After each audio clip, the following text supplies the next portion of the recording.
Hi guys, you watching C S Atul Jain classes.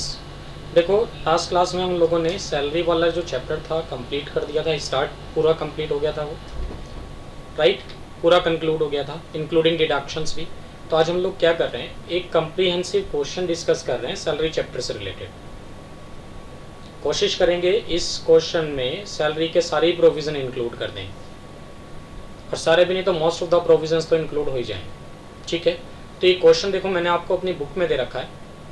Salary वाला जो head है उसके लास्ट में जो क्वेश्चन दिया है ना, तो सबसे जो लास्ट वाला क्वेश्चन है वो यही क्वेश्चन है, कम्प्रीहेंसिव क्वेश्चन, राइट। तो वही क्वेश्चन हम लोग डिस्कस कर रहे हैं आज।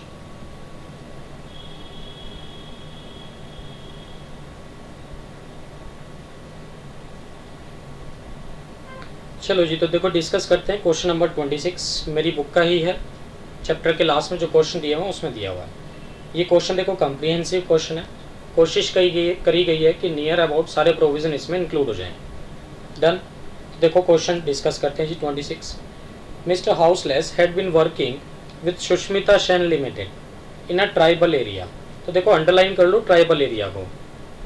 इसका मतलब क्या हुआ, ट्राइबल एरिया में अगर ये एम्प्लॉयड है तो देखो अगर HRA की एग्जाम्पशन निकालोगे तो 40% ऑफ सैलरी लोगे, 50% ऑफ सैलरी लोगे, ऑब्वियसली 40%। और अगर RFA लोगे तो पॉपुलेशन कितनी मान के चलोगे कि भैया 10 लाख से तो कम ही होगी। ठीक है, चलो तो अंडरलाइन करो ट्राइबल एरिया को। कब से एम्प्लॉयड है, 1 अक्टूबर 2004 से। He was entitled to the following emoluments. कहते हैं इनको ये सब बेनिफिट्स भी मिलते हैं जी। क्या क्या मिलता है, सबसे पहले तो बेसिक सैलरी मिल रही है इनको with effect from 1 January 2019, 6000 per month है, यही सैलरी चलती आ रही है जी इनकी। उसके बाद इनको डियरनेस अलाउंस भी मिलता है 40% ऑफ बेसिक सैलरी, जिसका 50% अंडर रिटायरमेंट बेनिफिट है। मेडिकल अलाउंस भी मिलता है, एंटरटेनमेंट अलाउंस भी मिलता है जी, चिल्ड्रन एजुकेशन अलाउंस भी मिलता है, राइट। और हॉस्टल एक्सपेंसेस अलाउंस भी मिलता है, ट्राइबल एरिया अलाउंस भी मिल रहा है, यूनिफॉर्म अलाउंस भी मिल रहा है, हाउस रेंट अलाउंस भी है। ही कंट्रीब्यूट 900 पर मंथ। तो एम्प्लॉय RPF में भी कंट्रीब्यूशन जा रहा है इनका, और एम्प्लॉयर भी सेम अमाउंट कंट्रीब्यूट करता है। और इसके बाद लिखा देखो, he retired from his job on 1 January 2020। कहते हैं 1 जनवरी 2020 को ने रिटायर हो गया अपनी जॉब से। ठीक है, 1 जनवरी 2020 को अगर ये रिटायर हो गया अपनी जॉब से, तो यहाँ जो इसको सैलरी मिली होगी कितने महीने की मिली होगी, 1 अप्रैल से लेके 1 जनवरी 2020 तक की। इट मीन्स 9 मंथ की सैलरी बनेगी इसकी। एंड शिफ्टेड टू दिल्ली, मतलब ट्राइबल एरिया से अब ये दिल्ली आ गया। चलो ठीक है। He was entitled to the following benefits at the time of his retirement. Retirement के टाइम पे इसको ये सब बेनिफिट्स मिले जी, चलो मिल रहे होंगे ये भी। उसके बाद देखो क्या लिखा है, he joined Aishwarya limited at Delhi. He joined Aishwarya limited at Delhi कब से ज्वाइन किया, 1 फरवरी 2020 से। तो इसने क्या किया, ट्राइबल एरिया से तो कहाँ गया, दिल्ली में, और दिल्ली में आके दूसरी कंपनी ज्वाइन कर ली इसने। कब से, 1 फरवरी 2020 से। तो मतलब 1920 में ही रिज्वाइन कर लिया। तो इस फाइनेंशियल ईयर में इसको जो सैलरी मिली है वो 2 एम्प्लॉयर से मिली है, एक बार ट्राइबल एरिया में था, एक बार दिल्ली में आ गया ये। तो सैलरी आपको 2 बार कैलकुलेट करनी पड़ेगी, दोनों को टोटल करोगे तो ग्रोस सैलरी आ जाएगी, फिर उसमें से डिडक्शन देना तो टैक्सेबल सैलरी आ जाएगी। तो पहले हम लोग क्या कर रहे हैं, देखो salary from first employer calculate कर रहे हैं। लो जी, सबसे पहले तो हम लोग क्या कर रहे हैं, salary from first employer calculate कर रहे हैं भाई। फिर सैलरी फ्रॉम सेकंड एम्प्लॉयर भी कैलकुलेट कर लेंगे बाद में। ठीक है, चलो जी। तो देखो क्या मिल रहा है इसको, बेसिक सैलरी मिली है 6000 पर मंथ। और देखो इंक्रीज डिक्रीज कुछ हो नहीं रही है सैलरी फाइनेंशियल ईयर में, तो फिर तो कोई प्रॉब्लम ही नहीं है। ये लो, तो बेसिक सैलरी कितना ले लूँ भाई, दैट इज 6000 पर मंथ। तो over a period of 9 months कितना हो जाएगा ये सैलरी इसका, 54,000। लो जी, उसके बाद क्या हुआ, DA भी मिलता है इसको, ले लो जी DA भी। DA अलग अलग करके लिखेंगे हम लोग, DA अंडर रिटायरमेंट बेनिफिट्स है ना, DA अंडर रिटायरमेंट बेनिफिट्स। कितना कैलकुलेट करूं भाई, देखो 54,000 का 40% का 50% है ना, और फिर हमें दोबारा से कैलकुलेट करना पड़ेगा DA कौन से वाला, not under retirement benefits, not under retirement benefits. ठीक है, ये कितना मिलेगा 54,000 का 40% का 50% है ना, कितना बनता है जी, कर लो कैलकुलेट। 54,000 का 40% का 50% अगर आप निकालोगे तो 10,800 एक आएगा। ये लो जी 10,800 तो एक आ गया और 10,800 एक आ गया, दोनों डीए मिला के कितना हो गया, ये 21,600 हो गया जी डीए पूरा।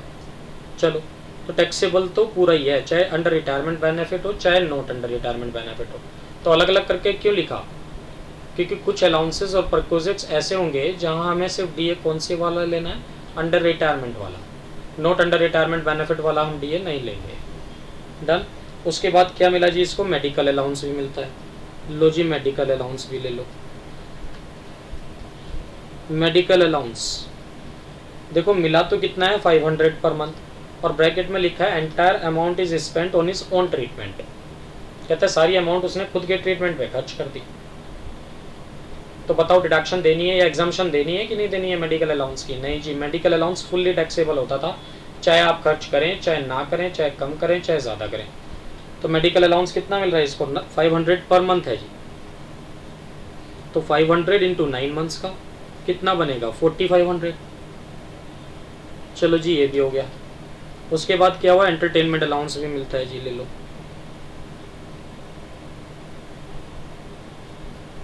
एंटरटेनमेंट अलाउंस कितना मिला भाई, 400 रुपये पर मंथ मिलता है, तो 400 इंटू 9 मंथ्स कितना हो गया 3600।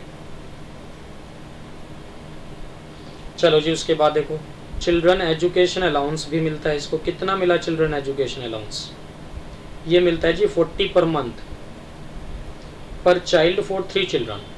तो मिला तो कितना है 40 इंटू 3 इंटू 9 मंथ्स का कितना मिलेगा, 40 इंटू 3 इंटू 9 मंथ्स का 1080 मिलेगा भाई। ठीक है, अब इसमें से एग्जेम्प्ट कितना करोगे आप, एग्जेम्प्ट करोगे भाई मैक्सिमम आपको याद होगा 100 rupees per month per child, up to a maximum of 2 child तक एग्जेम्प्ट होता है। ठीक है, अब इसको तो मिला ही कितना है, तो 40 एग्जेम्प्ट भी कितना करोगे 40, और मैक्सिमम कितने बच्चों का एग्जाम्प्ट करोगे 2 का, इंटू 9 मंथ्स का कितना हो जाएगा ये 720 रुपये। तो एग्जाम्प्ट हो गया, तो टैक्सेबल कितना रहेगा भाई 360। ठीक है जी, नेक्स्ट में आ जाओ। चलो चिल्ड्रन एजुकेशन अलाउंस भी हो गया, तो हॉस्टल एक्सपेंसेस अलाउंस में आ जाओ। कितना मिला हॉस्टल एक्सपेंसेस अलाउंस भाई, ये मिला आपको 100 पर month per child for 3 children. तो मिला तो कितना है 100 पर मंथ 3 बच्चों के लिए इंटू 9 मंथ्स का, तो कितना मिला ये 2700 रुपये। इसमें से एग्जाम्प्ट कितना करोगे अब आप, एग्जाम वैसे तो मैक्सिमम 300 तक होता है, बट जब इसको मिले ही 100 है तो एग्जाम्प्ट भी 100 ही होगा। 100 इंटू मैक्सिमम 2 बच्चों के लिए एग्जाम्पशन दोगे इंटू 9 मंथ्स, तो कितना हो गया 1800 रुपये। तो भैया टैक्सेबल कितना होगा फिर 900 रुपये। डन जी, चलो ठीक है। उसके बाद आ जाओ next, tribal area allowance. Tribal area allowance कितना मिला आपको, ट्राइबल एरिया अलाउंस मिला जी 300 रुपये पर मंथ। तो 300 इंटू 9 महीने का कितना मिला होगा 2700। उसमें से एग्जेम्प्ट कितना करोगे आप बताओ। अलाउंस ट्राइबल एरिया अलाउंस कितने तक एग्जेम्प्ट होता है, कितने तक एग्जेम्प्ट होता है जी ट्राइबल एरिया अलाउंस, देखो 200 तक एग्जेम्प्ट होता है ना। ये लो जी, तो एग्जेम्प्ट कितना कर दूँ 200 इंटू 9 मंथ्स का कितना हो जाएगा 1800। तो भैया टैक्सेबल कितना होगा फिर 900 रुपये। ठीक है ना, टैक्सेबल कितना होगा 900 रुपये। उसके बाद आ जाओ ट्राइबल एरिया अलाउंस के बाद, अब इनको मिलता है जी यूनिफॉर्म अलाउंस।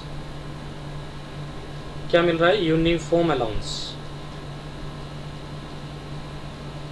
कितना मिला भाई यूनिफॉर्म अलाउंस आपको, ये मिला जी 250 रुपये पर मंथ के हिसाब से 250 इंटू 9।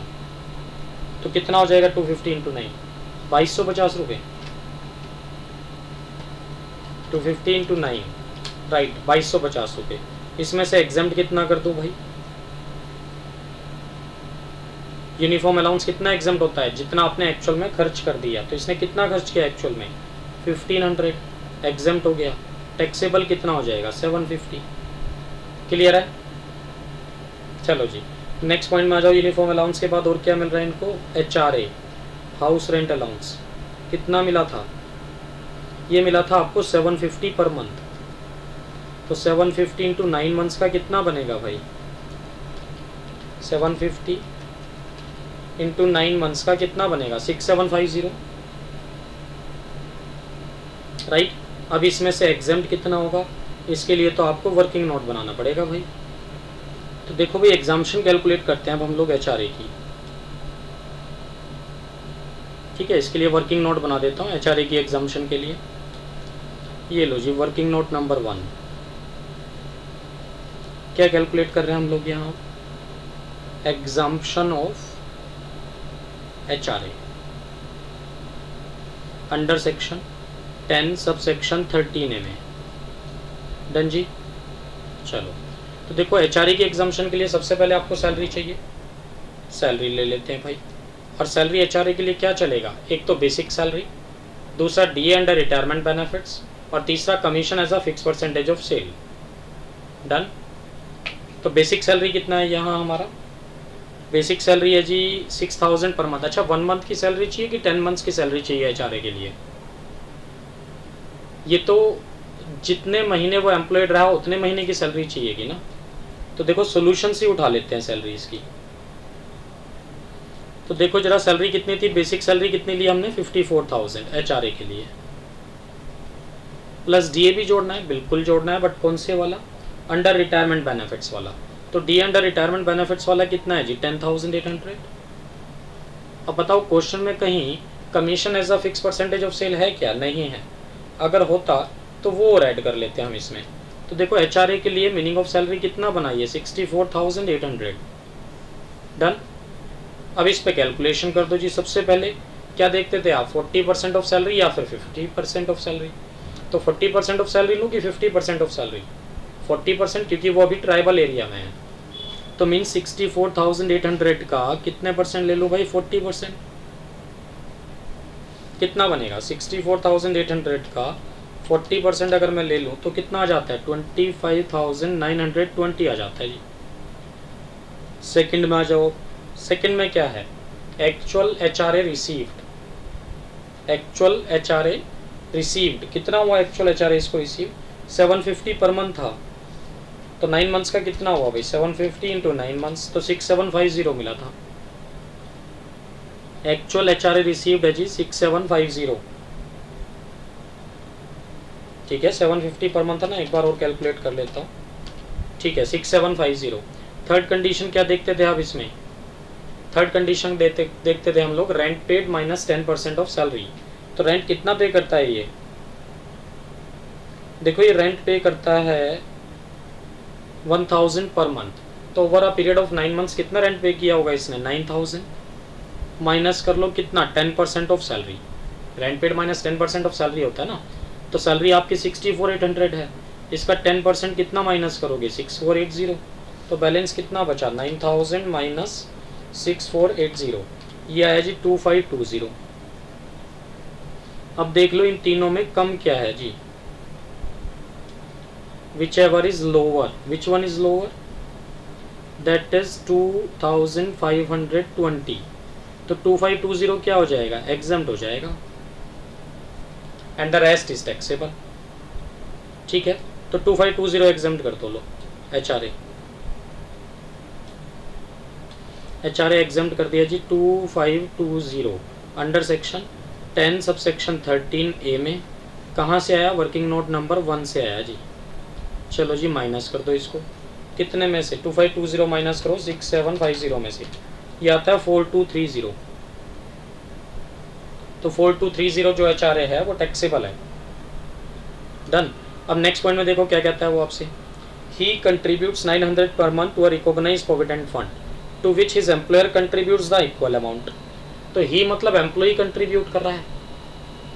तो देखो, एम्प्लॉई कंट्रीब्यूट कर रहा है RPF में, तो एम्प्लॉई का कंट्रीब्यूशन अगर RPF में जाए तब तो हम उसको 80C की डिडक्शन देते हैं। समझ रहे हो बात? 80C की डिडक्शन देते हैं हम लोग। बट जो एम्प्लॉयर कंट्रीब्यूट करेगा उस पर डिडक्शन मिलेगी। डिडक्शन भूल जाओ भैया, उस पर तो टैक्स देना पड़ता है। वो भी कब? जब 12% से ज़्यादा कंट्रीब्यूशन जाए। किसका? एम्प्लॉयर का। तो मीन्स यहाँ सैलरी में कौन से वाला कंट्रीब्यूशन जोड़ोगे आप? एम्प्लॉई वाला, एम्प्लॉयर वाला? ऑब्वियस ही बात है एम्प्लॉयर वाला। तो लो जी ऐड कर देते हैं क्या, एम्प्लॉयर कंट्रीब्यूशन टू आरपीएफ। कितना कंट्रीब्यूट कर रहा है भाई एम्प्लॉयर, एम्प्लॉयर कंट्रीब्यूट करता है जी 900 पर मंथ। तो 9 मंथ्स में कितना कंट्रीब्यूट किया होगा, 900 इंटू 9 8100 हो गया होगा ये। अब इसमें से माइनस कर दो, कितना एग्जम्प्ट हो जाएगा, कहता है 12% तक एग्जम्प्ट होता है, तो माइनस करो 12% of salary. And what is the meaning of salary, वही एचआरए वाली सैलरी। एचआरए वाली सैलरी लोगे तो अभी हमने सैलरी कैलकुलेट किया ही था एचआरए के लिए। कितनी सैलरी थी भैया एचआरए की, 64,800 थी। देखो तो 64,800 का 12% कैलकुलेट करो भाई, यह आएगा जी 776 माइनस कर देंगे तो बैलेंस क्या बचेगा, 8100 में से माइनस कर लो 324। तो इसका मतलब 324 रुपये जो एम्प्लॉयर ने ज़्यादा कंट्रीब्यूट किए ना, सिर्फ वो टैक्सेबल होंगे। क्लियर है बात मेरी, 12% तक एग्जाम्प्ट होता है ना भाई। और एम्प्लॉई वाला जो कंट्रीब्यूशन है उसका याद रखना, 80C की डिडक्शन देंगे हम उस पर।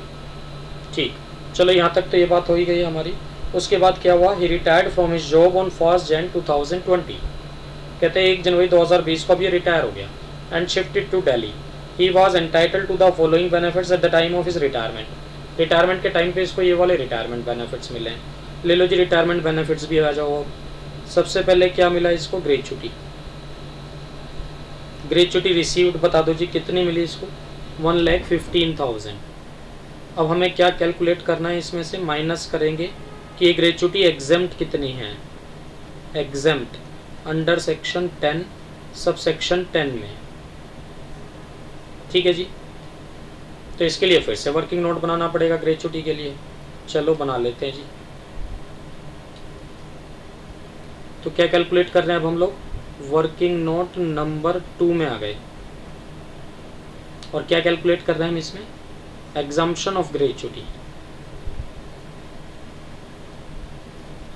एग्जम्पशन ऑफ ग्रेचुटी किस सेक्शन में, एग्जम्पशन ऑफ ग्रेचुटी किस सेक्शन में कैलकुलेट कर रहे हैं आप, सेक्शन 10 सब सेक्शन 10 में। डन। अब ग्रेचुटी के लिए सबसे पहले तो सैलरी चाहिएगी। अब मुझे बताओ ग्रेचुटी एक्ट एप्लीकेबल है कि नहीं है इस क्वेश्चन में, नहीं जी कुछ नहीं बताया। तो बाय डिफॉल्ट क्या लेके चलते हैं आप, gratuity act is not applicable. तो उस केस में आप सैलरी जो लेंगे, 1 महीने की सैलरी लेते हैं, 10 महीने की, 10 महीने की सैलरी लेते हैं जी। And what is the meaning of salary not applicable वाले केस में, एज इन एचआरए वाला। तो बेसिक सैलरी कितना ले लूँ, देखो सैलरी ना तो इंक्रीज हुई ना डिक्रीज हुई, तो 6,000 पर मंथ है, बट मुझे तो 10 मंथ्स की सैलरी चाहिए। कितना हो गया, 60,000। फिर इसमें ऐड करेंगे हम लोग क्या, डीए। कौन से वाला, अंडर रिटायरमेंट बेनिफिट्स वाला सिर्फ। ठीक है, तो कैसे कैलकुलेट करूँ इसको, 60,000 का ले लो, कितने परसेंट, 40% का 50%, कितना आ जाएगा, 12,000। अब बताओ क्वेश्चन में कहीं commission as a fix percentage of sale भी है क्या, नहीं है। टोटल कर लो जी, ये 72,000 सैलरी आ गई। बट ये जो सैलरी आई ना 72,000, ये सैलरी तो भैया 10 महीने की है, बट मुझे तो चाहिए एवरेज, डिवाइडेड बाय 10 कर लो तो 7200 सैलरी आ जाएगी आपकी। ठीक है, तो ग्रेचुटी के लिए सैलरी कितनी बनी मेरी, 7200, 10 मंथ्स एवरेज सैलरी जिसको बोलते हैं आप। अब इसमें वो 3 कंडीशंस लगा लो। Number 1 20 lakh rupees, number 2 actual gratuity receive, तो एक्चुअल ग्रेचुटी कितनी मिली थी आपको, 1,15,000। नंबर 3 नॉट एप्लीकेबल वाला केस है ना, ग्रेचुटी एक्ट नॉट एप्लीकेबल, तो कैलकुलेशन क्या करोगे, कंप्लीटेड ईयर ऑफ सर्विसेज ले लो। तो अब देखो कंप्लीटेड ईयर ऑफ सर्विस चाहिए पहले तो मुझे। ये देखो जॉब कब से कर रहा है, 1 अक्टूबर 2004 से कर रहा है, और रिटायर कब हो रहा है, 1 Jan 2020 को है ना, 1 Jan 2020 को ये रिटायर हो रहा है। ठीक है ना, 1 Jan 2020 को ये रिटायर हो रहा है। तो 1 Jan 2020 में अक्टूबर तो भी है नहीं, बट 2019 में तो आ ही गया। मीन्स एक काम करो, 2019 में से 2004 से ज्वाइन कर रखा है ना इसने, तो भैया सीधे सीधे 15 साल तो हो गए। 1 अक्टूबर 2004 से 1 अक्टूबर 2019 तक 15 ईयर्स बनते हैं, और ये रिटायर हुआ 1 जन 2020 को। तो 1 अक्टूबर 2019 से 1 जन 2020 तक के डेज और काउंट कर लो आप। तो 1 अक्टूबर 2019 है ना, अक्टूबर नवंबर दिसंबर, तो 3 महीने और ले लो बस। तो कितने साल इसने जॉब किया भाई टोटल? जॉब हुई इसकी 15 ईयर्स 3 मंथ्स की। क्लियर है बात? तो मुझे यहाँ थर्ड कंडीशन में क्या लेना होता था? सिर्फ completed year of services, gratuity act not applicable वाले केस में। And part of the year को हम क्या करते थे? इग्नोर। तो कितना ले लूँ मैं? 15 ईयर्स मल्टीप्लाइड बाय 15 बाई 26 की 30 and multiplied by salary last drawn की 10 months average salary. 10 months average salary कितना आया था? 10 मंथ्स एवरेज सैलरी 7200। ये कैलकुलेट कर लो जी कितना आता है। तो 15 into 15 divided by 30 multiplied by 7200, ये हो गया जी 54,000। इन तीनों में देख लो कम क्या है, विच एवर इज लोअर। तो which one is lower? That is 54,000। 54,000 क्या हो जाएगा भाई? Exempt, and the rest is taxable. ठीक है, तो एग्जाम्पशन कितनी है आपकी? 54,000। वर्किंग नोट नंबर 2 से लो जी, माइनस कर लो 54,000। ठीक है, हाँ 54,000 माइनस कर लो इसमें से, तो बैलेंस टैक्सेबल हो जाएगा। कितना है? 1,15,000 में से अगर मैं 54,000 माइनस कर दूं तो कितना बनेगा भाई? 61,000 बनेगा ना। ये लो जी 61,000 बनता है, ये टैक्सेबल हो गया ग्रेचुटी। चलो जी, ग्रेचुटी की बात तो खत्म हो गई। अब आ जाओ पेंशन पे। पेंशन की कैलकुलेशन कर लेते हैं चलो। ठीक है, पेंशन के लिए फिर से वर्किंग नोट बना देता हूँ मैं। लो एक और वर्किंग नोट नंबर 3, और ये जो 54,000 आया कहाँ से आया? वर्किंग नोट नंबर 1 से। ठीक है, ये याद रखना, इस तरह से स्टिक लगा के बता दो। एचआरए की एग्जाम्पशन तो मैंने गलत लिख दिया। देखो, ग्रेचुटी की जो एग्जाम्पशन है वर्किंग नोट नंबर 1 से नहीं आया, वर्किंग नोट नंबर 2 से आया। ये वर्किंग नोट नंबर 2 था भाई। अब आ जाओ पेंशन की कैलकुलेशन के लिए वर्किंग नोट नंबर 3 बना दे रहा हूँ मैं। ठीक है, यहाँ साइड में वर्किंग नोट्स बना रहा हूँ मैं। वर्किंग नोट नंबर 3 किसकी बात कर रहे हैं हम लोग यहाँ? पेंशन की। ठीक है जी, तो देखो पेंशन के लिए ये रिटायर कब हुआ था भाई? 1 जन 2020 को ना, 1 जन 2020 को रिटायर हुआ था। और अपना फाइनेंशियल ईयर कब क्लोज हो रहा है जी? 31 मार्च 2020 को। तो मुझे यहाँ से यहाँ तक की तो पेंशन कैलकुलेट करनी है, 1 जन से 31 मार्च तक की।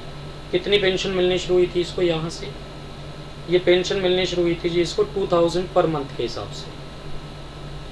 क्या इसने पेंशन को कम्यूट भी कराया? चेक करो, नेक्स्ट पॉइंट में दिया देखो, he was entitled to 40 days leave for every completed year of service. उसके बाद लिखा है he got 50% of the pension commuted. तो देखो 50% पेंशन उसने कम्यूट करा लिया था, बट कब से? 1 मार्च से। तो इसने क्या किया देखो, 1 मार्च 2020 को ना 50% पेंशन तो करा दिया, कम्यूट करा लिया, और उसके बदले लमसम पेमेंट ले लिया कितना? 1,20,000 का। और बाकी का बचा हुआ 50% इसने अभी भी क्या छोड़ा हुआ है? अनकम्यूटेड छोड़ा हुआ है। तो इसको मतलब पहले इसको पेंशन मिलती थी 2,000 रुपये, अब से कितनी मिला करेगी? 1,000 पर मंथ। डन। तो पहले तो मुझे अनकम्यूटेड पेंशन चाहिए। तो देखो यहाँ से यहाँ तक कितना महीने बनते हैं? 2000 इंटू जनवरी और फरवरी, 2 मंथ्स। तो इज इक्वल टू 4,000 जो पेंशन है ये तो अनकम्यूटेड है ही है। ये तो पेंशन कौन से वाली है? अनकम्यूटेड वाली है। डन। और यहाँ से यहाँ तक जो इसको पेंशन मिलेगी that is 1,000 per month into 1, तो ये भी क्या है? अनकम्यूटेड वाली है। ठीक है, तो एक तरह से अनकम्यूटेड पेंशन कितनी हो गई आपकी अब? तो देखो अनकम्यूटेड पेंशन एक तो ये वाली हो गई 4,000, एक ही ये वाली हो गई 1,000, तो टोटल अनकम्यूटेड पेंशन 5,000 हो गई, जो कि फुल्ली टैक्सेबल है। तो सबसे पहले तो भैया अनकम्यूटेड पेंशन ही लिख के ख़त्म करो यहाँ। लो जी, पेंशन में सबसे पहले कौन सी पेंशन? Uncommuted pension. कितना ले लो? 2,000 इंटू 2 प्लस 1,000 इंटू 1, तो कितना हो गया ये 5000 तो हो गई अनकम्यूटेड पेंशन। ठीक, अब कम्यूटेड की बात कर लो। कम्यूटेड पेंशन कितनी मिली इसको, रिसीव कितना commuted pension, that is pension इसको मिली है जी कम्यूटेड, देखो जरा कितना है, हाँ 1,20,000 कम्यूटेड पेंशन मिली है जी 1,20,000। अब इसमें से लेस कर लो एग्जाम्पशन, कितनी दोगे, एग्जाम्पशन कितनी दोगे कम्यूटेड पेंशन से, क्या इसको ग्रेचुटी भी मिल रही है, हाँ, तो एग्जाम्पशन 1/3 देंगे, और किसका 1/3, फुल कम्यूटेड वैल्यू का, ये भी याद रखना। तो भाई आपको जो पेंशन कम्यूटेड मिली है 1,20,000 रुपये, ये कितने पोर्शन की कम्यूटेड वैल्यू है, यह है 50% की, तो भैया 100% की कितनी बनती है 2,40,000, उसका एग्जाम्प्ट कर दूँ अब कितना, 1/2 की 1/3, 1/3 दैट इज 80,000 एग्जाम्प्ट हो जाएगा, डन। तो 120 minus 80 is equal to 40,000 taxable हो जाएंगे, समझ रहे हो बात मेरी यहाँ तक, ठीक है जी। तो ये अनकम्यूटेड पेंशन मैंने कहाँ से निकाला था अभी, वर्किंग नोट नंबर 3 से, इसको रेफरेंस दे देते हैं वर्किंग नोट नंबर 3 का। अब हम आते हैं देखो लीव एनकैशमेंट पे, लीव एनकैशमेंट की बात कर लेते हैं भाई। लीव एनकैशमेंट रिसीव्ड कितना हुआ आपको, लीव एनकैशमेंट रिसीव्ड है जी देखो 36,000। अब इसमें से मुझे एग्जाम्पशन भी देनी है, लेस एग्जाम्पशन किस सेक्शन में दूं, अंडर सेक्शन 10(10)(a) में है ना, और ये पेंशन कब एग्जाम्प्ट होगी, अंडर सेक्शन, जो पेंशन हम एग्जाम्प्ट करेंगे that is under section 10(10)(a) में है ना, यही था ना, या मैंने गलत लिख दिया सेक्शन, बताओ जल्दी बोलो, सेक्शन सही लिखे हैं गलत लिखे हैं भाई, मैंने ये सेक्शन मैंने उल्टे लिख दिए, ठीक है सुनो,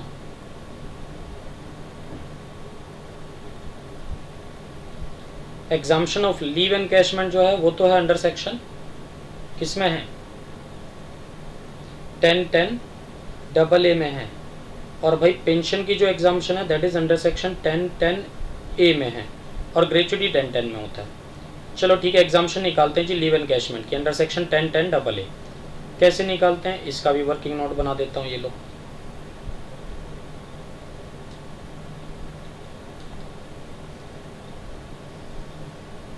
लो जी वर्किंग नोट बना लेते हैं, वर्किंग नोट नंबर 4 आएगा इस बार है ना, ठीक है। क्या निकाल रहे हैं, एग्जाम्पशन ऑफ लीव एनकैशमेंट,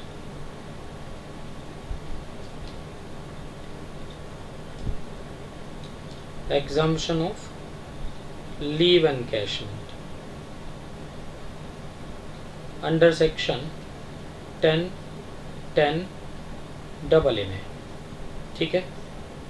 देखो लीव एनकैशमेंट के लिए फिर से मीनिंग ऑफ सैलरी चाहिए आपको, और यहाँ जो सैलरी आपको चाहिए 1 मंथ की है कि 10 मंथ्स की है, 10 मंथ्स की सैलरी लेनी है भाई, और 10 मंथ्स कौन से होते थे देखो, preceding the date of retirement की preceding the month of retirement, leave encashment में चलता है preceding the date of retirement, ठीक है। बट यहाँ कोई डिफरेंस नहीं आने वाला है, जैसे ग्रेचुटी में 10 महीने थे वही वाले यहाँ भी चलेंगे सेम। लो फिर से कैलकुलेट कर देता हूँ वैसे एक बार, तो देखो ये 1 जनवरी को रिटायर हो रहा है, तो आपको कौन से 10 मंथ्स की सैलरी चाहिएगी, 31 दिसंबर 2019 को ख़त्म होने वाले, तो शुरू कहाँ से करोगे 1 मार्च से, ये लो जी 1 मार्च 2019 से 31 दिसंबर है ना, 31 दिसंबर 2019 को ख़त्म होने वाले 10 महीने की सैलरी चाहिए। तो सबसे पहले तो बेसिक सैलरी ले लो भाई, कितनी 6,000 इंटू 10, 6,000 इंटू 10 कितना हो गया 60,000, फिर इसमें डीए भी ऐड करो, कौन सा डीए ऐड करोगे, अंडर रिटायरमेंट बेनिफिट वाला, ठीक। तो कितना ले लो अंडर रिटायरमेंट बेनिफिट, 60,000 का 40% का 50% कितना आ जाएगा 12,000, टोटल कितना आ गया जी 72,000। ये 10 महीने की सैलरी है, डिवाइडेड बाय 10 करो तो एवरेज निकल आएगा कितना 7,200 रुपये। तो 10 मंथ्स एवरेज सैलरी कितनी बनती है भाई 7,200। अब वो 4 कंडीशंस लगा लो बस अपनी।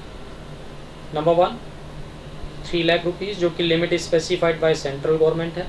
And number 2 actual leave encashment receive, तो एक्चुअल में लीव एनकैशमेंट आपको कितना मिला 36,000।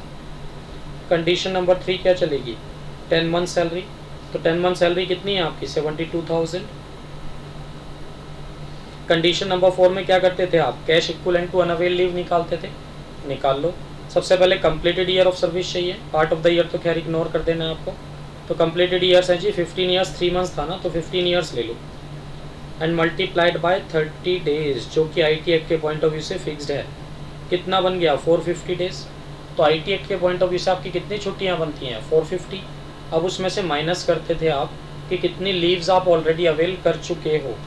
तो चेक करो आपको कंपनी कितनी छुट्टियाँ देती है भाई, कंपनी आपको 40 छुट्टियाँ देती है 1 साल में। तो मीन्स 15 × 40 इज इक्वल टू कितनी लीव्स बनती थी आपकी कंपनी के पॉइंट ऑफ व्यू से, दैट इज 600 लीव्स के लिए आप एंटाइटल्ड थे और उसमें से 150 लीव्स के आपको पैसे मिल गए। तो ये 150 लीव्स के जो पैसे मिले हैं ये लीव्स अवेल्ड हैं अनअवेल्ड हैं, ये लीव्स अनअवेल्ड हैं तभी तो पैसे मिले आपको। तो 150 लीव्स क्या हैं अनअवेल्ड हैं, ये माइनस कर लो। इसका मतलब जो बैलेंस 450 लीव्स बची हैं ये क्या हैं, ये लीव्स आप ऑलरेडी ले चुके हैं। ठीक, तो 450 माइनस 450 भाई is equal to IT act के पॉइंट ऑफ व्यू से आपकी 0 लीव्स बनती हैं। तो 450 लीव्स बनती थी वो आप ऑलरेडी ले चुके हो। तो बस जब यही 0 आ गया तो आगे कैलकुलेशन भी 0 आएगी। अब इन चारों में बताओ which one is lower, lower is 0। तो भैया एग्जाम्पशन कितनी मिलेगी आपको 0। ठीक है, तो इस बार कोई एग्जाम्पशन नहीं बनेगी क्योंकि इनकम टैक्स के हिसाब से 450 छुट्टियाँ बनती थी आपकी और वो 450 लीव्स आप ऑलरेडी ले चुके हैं। तो एग्जाम्पशन कितना लिखूँ मैं यहाँ नील। कैसे आया, वर्किंग नोट नंबर 4 से आया जी।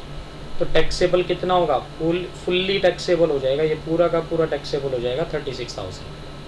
ठीक है जी, तो ये लीव एनकैशमेंट की एग्जाम्पशन भी हम लोगों ने निकाल ली। अब देखो क्वेश्चन में क्या मिला इसको, कहते हैं देखो रिकॉग्नाइज्ड प्रोविडेंट फंड से ना आपको 3 लाख रुपए मिले हैं रिटायरमेंट के टाइम पे। तो अगर RPF से लमसम पेमेंट मिले eight the time of retirement तो हम उसका क्या ट्रीटमेंट करते हैं। उसमें ये था फुल्ली एग्जाम्प्ट हो जाएगा प्रोवाइडेड आपने 5 साल की कंटिन्यूस सर्विसेज दी हो, 5 साल की जॉब तो की हो। और इसने तो भैया 5 साल छोड़ो 15 साल जॉब की है। इट मीन्स जितना भी इसको एक्यूमुलेटेड बैलेंस मिला है RPF से वो फुल्ली एग्जाम्प्ट है, उसका कुछ नहीं करना है। डन, ये भी हो गया जी। और बताओ क्या बचा है सैलरी फ्रॉम फर्स्ट एम्प्लॉयर में, एनकैशमेंट वगैरह सब कुछ होगा, कम्यूटेड पेंशन भी हो गया, सब हो गया जी। ठीक, तो अब अगर हम यहाँ तक का टोटल कर दें तो क्या निकल आएगा, सैलरी फ्रॉम फर्स्ट एम्प्लॉयर निकल आएगा। लो जी सैलरी फ्रॉम फर्स्ट एम्प्लॉयर निकाल देता हूँ मैं पहले।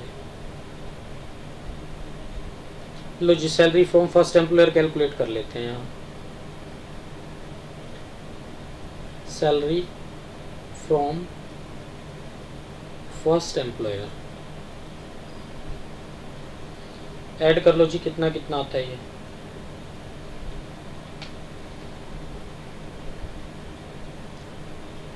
तो देखो भाई सैलरी फ्रॉम फर्स्ट एम्प्लॉयर आता है हमारा ये सब ऐड करने के बाद 2,33,164। डन।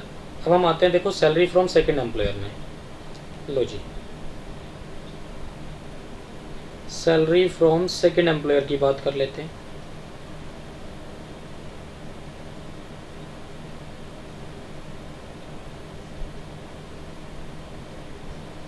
ठीक है, सैलरी फ्रॉम सेकंड एम्प्लॉयर। देखो अब इसने क्या किया, ये ट्राइबल एरिया से अब कहाँ आ गया भाई, दिल्ली में आ गया। दिल्ली में आके इसने नई कंपनी ज्वाइन कर दी फिर से। डन, ठीक है। किस डेट को ज्वाइन किया, 1 Feb 2020 को। इसका मतलब यहाँ से सेकंड एम्प्लॉयर से जो इसको सैलरी मिलेगी 2 महीने की सैलरी मिलेगी। ठीक है जी, तो बेसिक सैलरी कितनी मिली इसको, 5,000 इंटू 2 मंथ्स कितना हो गया 10,000। नेक्स्ट DA भी मिलता है, बिल्कुल मिलता है जी। लो DA अंडर रिटायरमेंट बेनिफिट है क्या, हाँ लिखा है क्वेश्चन में DA under retirement benefits. DA under retirement benefits कितना है भाई, 20% ऑफ बेसिक सैलरी है। तो इसका मतलब 10,000 का 20% निकाल लो भाई, कितना आ जाएगा 2,000। डन। उसके बाद इसको क्या मिला, रेंट फ्री फर्निश्ड है अनफर्निश्ड है, रेंट फ्री अनफर्निश्ड अकोमोडेशन है। ठीक है। तो RFA रेंट फ्री अकोमोडेशन, देखो RFA की कैलकुलेशन तो हम सबसे लास्ट में करेंगे, आपको भी लास्ट में ही करना चाहिए RFA की कैलकुलेशन, क्योंकि RFA के लिए मीनिंग ऑफ सैलरी जो आप निकालते हैं उसमें काफ़ी कुछ ऐड करना है। ठीक है जी, चलो। तो RFA तो बाद में कैलकुलेट कर लेंगे। उसके अलग क्या मिला इसको, he was also given the following facilities by the employer. एक तो भैया इसको मोटर कार मिली, तो लो जी मोटर कार की कैलकुलेशन कर लो। मोटर कार, अब क्या कह रहे, देखो मोटर कार दी है कंपनी ने, तो आपको याद होगा मोटर कार के केस में हम लोग पढ़ते थे, दो सिचुएशन थी मेन, एम्प्लॉयर प्लस एम्प्लॉयर और दूसरा होता था एम्प्लॉई प्लस एम्प्लॉयर। तो फर्स्ट सिचुएशन में एम्प्लॉयर प्लस एम्प्लॉयर का मतलब मोटर कार भी एम्प्लॉयर की थी, खर्चे भी एम्प्लॉयर कर रहा था। तो यहाँ क्योंकि मोटर कार कंपनी ने दे रखी है तो मोटर कार कंपनी की है और खर्चे भी कंपनी कर रही है, तो फर्स्ट सिचुएशन में जाएंगे। उसमें फिर से तीन सिचुएशन थी कि मोटर कार का यूज़ सिर्फ और सिर्फ ऑफिशियल है, पर्सनल है या पार्टली है। तो यहाँ क्या कह रहा है वो, मोटर कार दी है which is use for partly, तो सी सिचुएशन में चले जाओगे। अब सी सिचुएशन में फिर से दो बातें थी कि एक्सपेंसेस बाय एम्प्लॉयर हैं कि एक्सपेंसेस बाय एम्प्लॉई हैं, तो यह तो सारी खर्चे एम्प्लॉयर कर रहा है, तो सी के भी फर्स्ट पार्ट में जाएंगे। तो किस वाली सिचुएशन में चले गए, 1C1 में। ठीक है, 1C1 में वैल्यूएशन क्या होता था, डिपेंड करेगा छोटी कार है या बड़ी कार है। तो यहाँ कार देखो 1.4 लीटर इंजन कैपेसिटी की है, तो छोटी कार है।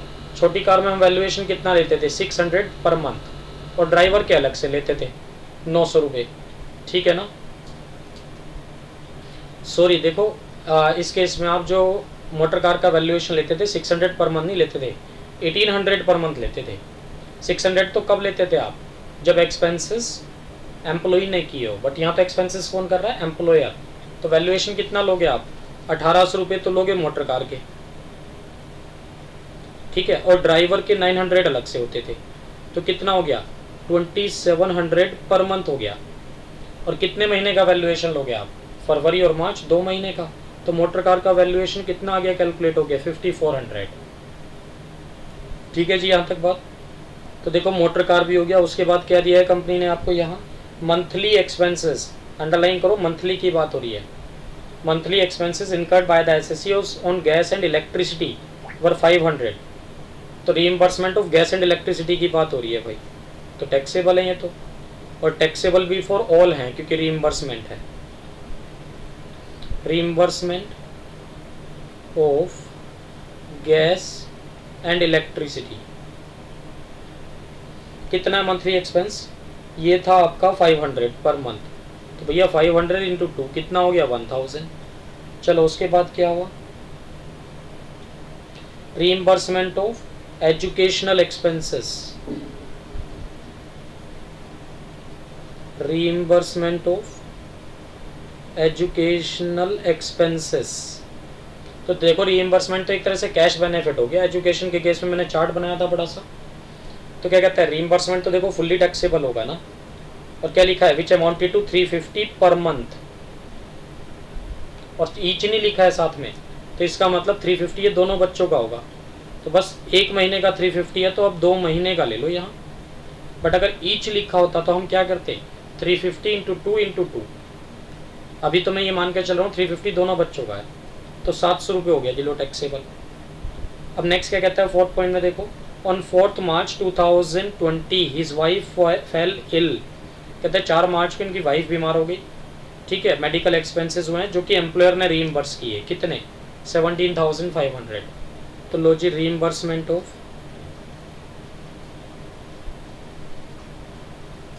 रीइंबर्समेंट ऑफ मेडिकल एक्सपेंसेस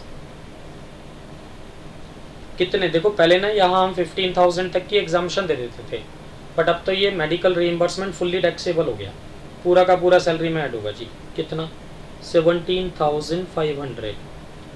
चलो ये भी हो गया। उसके बाद कंपनी ने आपको एक वॉचमैन, एक स्वीपर, एक कुक और एक गार्डनर दे रखा है। तो वैसे तो ये फैसिलिटी है क्योंकि कंपनी ने अपॉइंट किया है, taxable for specified employee only है। ठीक है, बट अब चेक करो क्या ये स्पेसिफाइड एम्प्लॉई है कि नहीं है। स्पेसिफाइड एम्प्लॉई कौन होता है, जिसकी पूरे साल की सैलरी 50,000 क्रॉस हो जाए, और इसकी तो भैया फर्स्ट एम्प्लॉयर की सैलरी ही 50,000 क्रॉस हो गई ये रही, तो मतलब स्पेसिफाइड एम्प्लॉई तो है ही है, ये मीन्स टैक्स तो देना ही पड़ेगा भाई इस पर भी। ये लो कंपनी ने क्या क्या दिया आपको, एक वॉचमैन, ठीक है जी, plus sweeper plus cook plus gardener.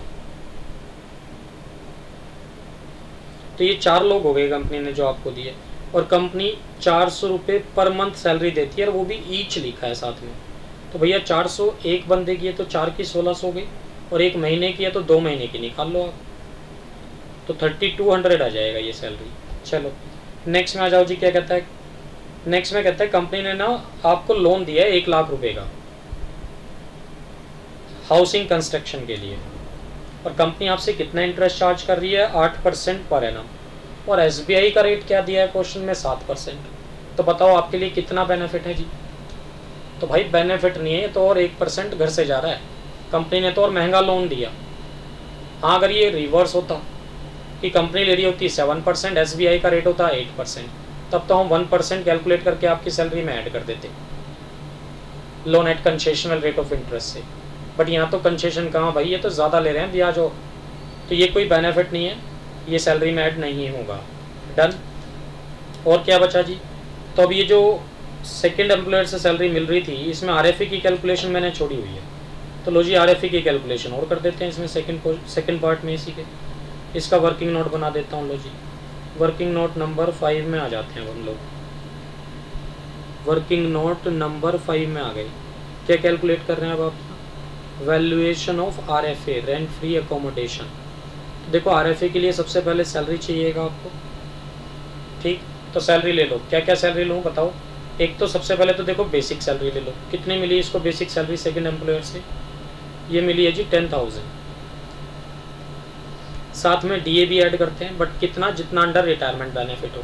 तो यहाँ डी अंडर रिटायरमेंट बेनिफिट था, ये रहा जी 2000। अंडर रिटायरमेंट था क्या, ये चेक कर लो एक बार, बिल्कुल जी अंडर रिटायरमेंट ही है, ठीक है। तो ये 2000 भी जोड़ दिए जी। और क्या जोड़ते थे मीनिंग ऑफ सैलरी के लिए, आरएफए के लिए, जितने भी अलाउंसेस मिले हों, all allowances to the extent they are taxable. तो जरा चेक करो कौन कौन से अलाउंसेस मिले जी इसको, सेकंड एम्प्लॉयर वाले, आरएफए सेकंड एम्प्लॉयर में ना। तो भाई आरएफए मोटर कार तो अलाउंस नहीं है, रीइंबर्समेंट ऑफ गैस इलेक्ट्रिसिटी ये भी अलाउंस नहीं है, रीइंबर्समेंट ऑफ एजुकेशनल एक्सपेंस ये भी नहीं है, मेडिकल एक्सपेंस ये भी नहीं है, ये भी फैसिलिटी है, तो अलाउंसेस तो कोई भी नहीं है। और क्या ऐड करते थे, कमीशन और बोनस अगर कंपनी से मिला है तो चाहे मंथली हो चाहे अदरवाइज हो, वो क्वेश्चन में है ही नहीं। और क्या ऐड करते थे, इनकम टैक्स और professional tax paid by employer, वो भी नहीं है। और क्या ऐड करते थे, uncommuted pension received after rejoining. फिर से रिपीट कर रहा हूँ, uncommuted pension received after rejoining, ये है इस क्वेश्चन में। तो देखो क्या कहना चाह रहा है, ये 1 फरवरी में ट्राइबल एरिया छोड़ के ये दिल्ली आया था, तो वहाँ से तो ये पेंशन लिए जा रहा है पुराने वाले एम्प्लॉयर से, और नए वाले एम्प्लॉयर से आके आरएफए भी लेने लग गया, यहाँ सैलरी भी लेने लग गया। तो uncommuted pension received after rejoining की बात करते हैं। देखो पिछली कंपनी से जब पेंशन की हमने कैलकुलेशन की थी, ये रहा पेंशन, देखो पेंशन की कैलकुलेशन की थी तो 1 मार्च को इसने पेंशन कम्यूट कराई थी, और उसमें भी 50% कम्यूट कराई थी, 50% अनकम्यूटेड छोड़ा हुआ था।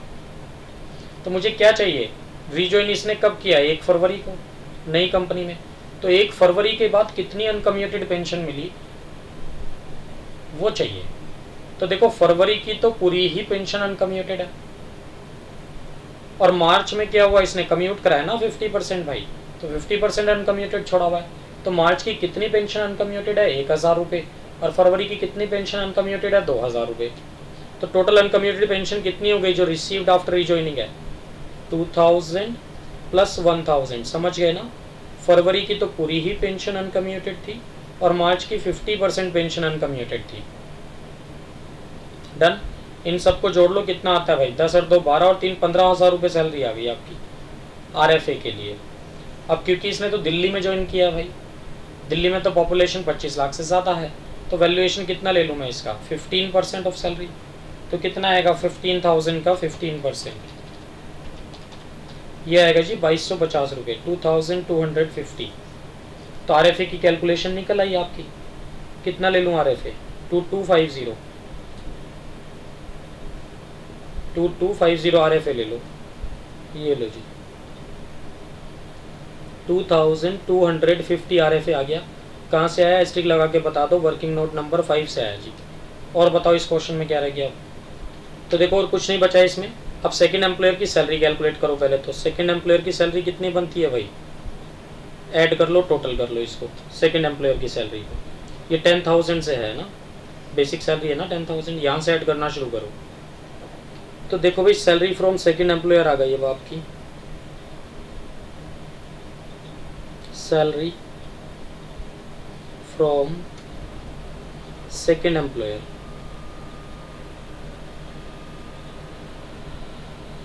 कितनी आ गई, ये है 42,050 रुपीज़। ठीक है, अब मुझे क्या चाहिए, ग्रोस सैलरी चाहिए ना। ये लोग ग्रोस सैलरी कैलकुलेट कर देते हैं भाई।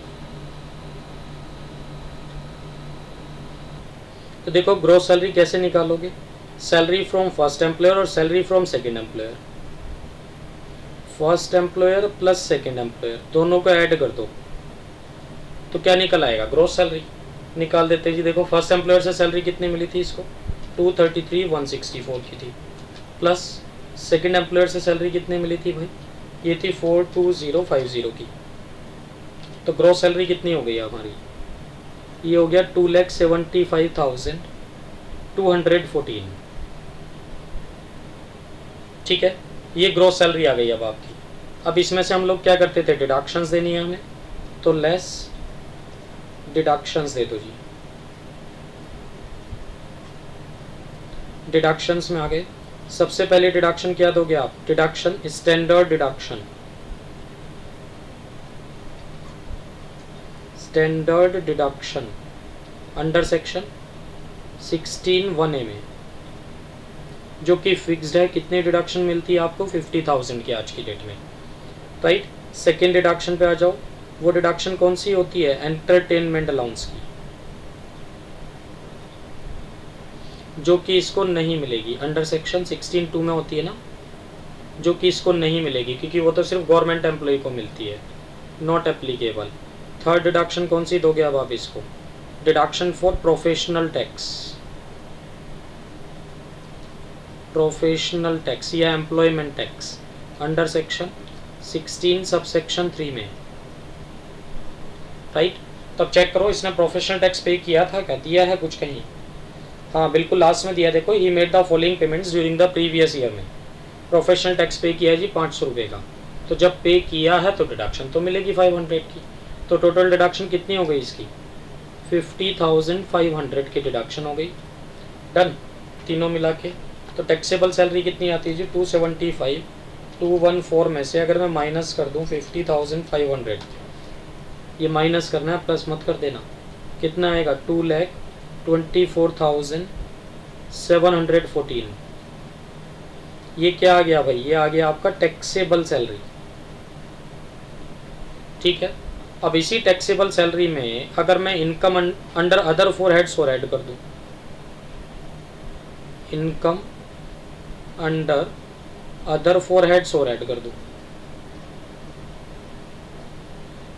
ठीक है, तो जीटीआई आ जाएगा। Income under other four heads में कुछ दिया इन्होंने, बाकी के 4 हेड की कोई इनकम नहीं है जी, कुछ नहीं दिया। तो ये आपका ग्रोस टोटल इनकम आ गया, जिसको आप जीटीआई भी बोल देते हैं शॉर्ट में, ठीक है, जीटीआई भी बोल देते हैं जी। कितना आ गया ये, 2,24,714 आ गया। अब इसमें से आप क्या करोगे, डिडक्शंस देते हो, आपको याद होगा डिडक्शंस अंडर सेक्शन 80C से लेके 80U तक की। तो जरा चेक करो 80C टू 80U में कोई डिडक्शन बन रही है क्या इसकी। सबसे पहले तो देखो, अगर आपको याद होगा तो अभी ना ये आरपीएफ में कंट्रीब्यूशन जा रहा था, ठीक है ना, आरपीएफ में कंट्रीब्यूशन जा रहा था एम्प्लॉई का। तो एम्प्लॉई कंट्रीब्यूशन अगर आरपीएफ में जाए तो 80C की डिडक्शन मिलती है।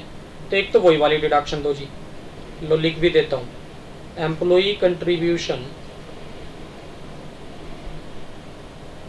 टू आरपीएफ कितना कंट्रीब्यूट कर रहा था वो, 900 पर मंथ इंटू 9 मंथ्स तक कंट्रीब्यूट किया था।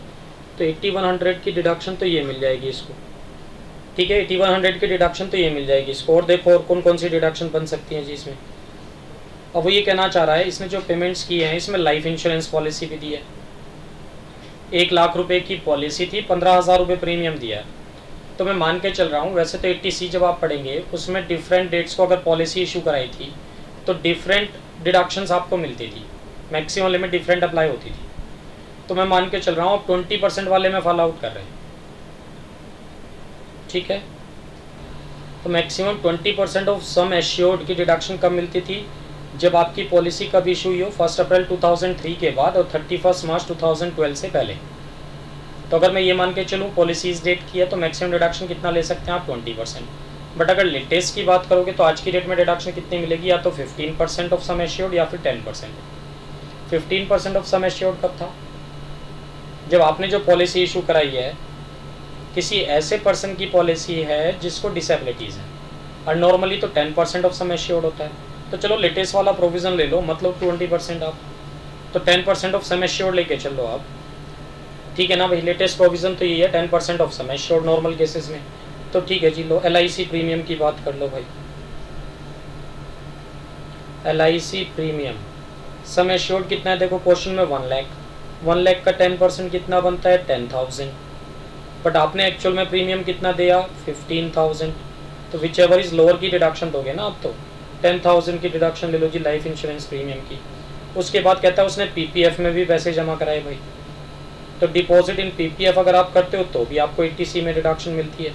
ये हमने प्रोविडेंट फंड जो पढ़े थे ना 4, उसमें भी मैंने ये बातें बताई थी आपको कि PPF के बहुत फ़ायदे हैं। जितना भी पैसा आप PPF में जमा कराते हो उस पर 80C की डिडक्शन मिलती है। तो डिपॉजिट इन PPF कितना कराया आपने? 50,000। चलो ये डिडक्शन भी दे देते हैं जी। और कोई देखो, और कोई डिडक्शन बन रही है केस की? तो देखो और कोई डिडक्शन नहीं बन रही है, तो डिडक्शन टोटल आपकी कितनी हो गई है? 50,000 प्लस 10,000 प्लस 8100 कितना हो गया? 68,100 की डिडक्शन बनी है सारी मिला के 80C की। और सिर्फ 80C की ही डिडक्शन है, कोई और डिडक्शन है भी नहीं इस क्वेश्चन में, ठीक है जी। तो चलो अब टैक्सेबल इनकम निकाल दो। GTI में से अगर आप डिडक्शन माइनस करोगे TC टू 80 की तो TI निकल आएगा। 2,24,714 में से अगर मैं माइनस कर दूं 68,100 तो बैलेंस कितना बचा भाई? 1,56,614। ये क्या आ गया आपका? टैक्सेबल इनकम, या फिर टोटल इनकम भी बोलते हैं हम इसको, जिसको हम शॉर्ट में क्या बोलेंगे? TI, ठीक। इसी इनकम पे आपको टैक्स निकालना होता है बस, 1,56,614, ठीक है। तो ये आपका TI आ गया, इसी पे टैक्स कैलकुलेट कर लो आप। और क्योंकि ये मिस्टर X है तो स्लैब रेट से टैक्स लगेगा। और टैक्स क्या लगेगा भाई? 156,614 आ रहा है, मीन्स 2.5 लाख से तो कम है, टैक्स वैसे ही नहीं देना है इसको, निकाल लो टैक्स आप, मतलब ही नहीं बनता टैक्स का, ठीक है। तो ये क्वेश्चन था जी फुल फ्लैश क्वेश्चन सैलरी से रिलेटेड, जिसमें सैलरी के नियर अबाउट सारी प्रोविज़न इंक्लूड करने की कोशिश की गई थी। कॉम्प्रिहेंसिव क्वेश्चन था, अच्छा क्वेश्चन है, छोड़ के मत जाना, काफ़ी कुछ चीज़ें क्लियर होंगी इससे, ठीक है जी। तो आज के लिए हम लोग इतना ही रखते हैं, ठीक है। ये वीडियो आपको पसंद आया हो तो लाइक करें और हमारे channel CS Atul Jain classes को सब्सक्राइब करें। Thanks for watching CS Atul Jain classes.